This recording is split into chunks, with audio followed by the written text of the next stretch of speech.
A boy's lunchbox. There were always lots of people around Jesus and the disciples.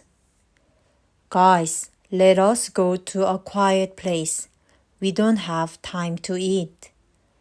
Jesus and the disciples took the boat and went to a quiet place. Jesus, look at them. They are following us on foot.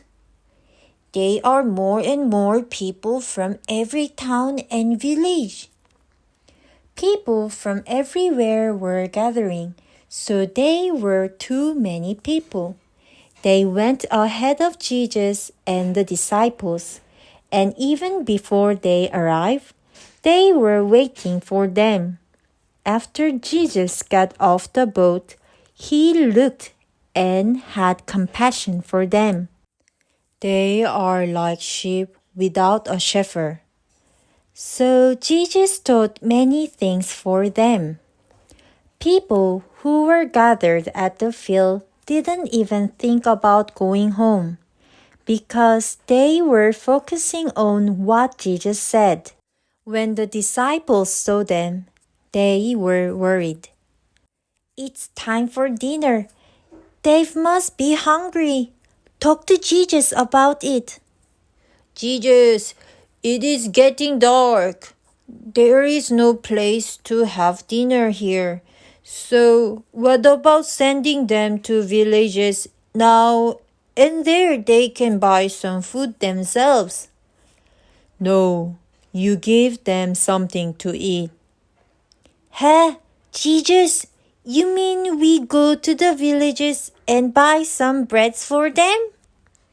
Do you know how much we need for all of them to eat? They were busy counting how much it would be. Then Jesus said, "Go and find something to eat among them." The disciples went to the people and found only 5 loaves of bread and 2 fish from a boy's lunchbox. Lord, here are only 5 loaves of bread and 2 fish. Jesus took the 5 loaves and the 2 fish and looked up to the heaven. He gave thanks and prayed. Then he called the disciples.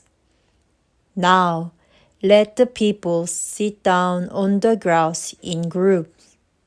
The disciples made them sit down in groups of hundreds and fifties. Jesus broke the loaves, and he gave them to the disciples, and the disciples gave them to the people. When the disciples gave them to the people, an amazing thing happened. We gave them plenty, but the loaves are still full. Hey, Matthew, John, James, how about you? Peter, it happened to us too. I can't believe in my own eyes. They gave them the fish after giving the loaves. Of course, the disciples also ate plenty. Gather the leftover pieces. Let nothing be wasted. So they gathered 12 basketfuls of broken pieces of bread and fish. And the number of men who had eaten was 5,000. The people began to say, "Surely this is the prophet who is to come into the world," and worshipped him. Taking the 5 loaves and the 2 fish and looking up to heaven, he gave thanks and broken the loaves. Then he gave them to his disciples to set before the people. He also divided the 2 fish among them all. They all ate and were satisfied, and the disciples picked up 12 basketfuls of broken pieces of bread and fish. The number of men who had eaten was 5,000. Mark chapter 6, verse 41 to 44.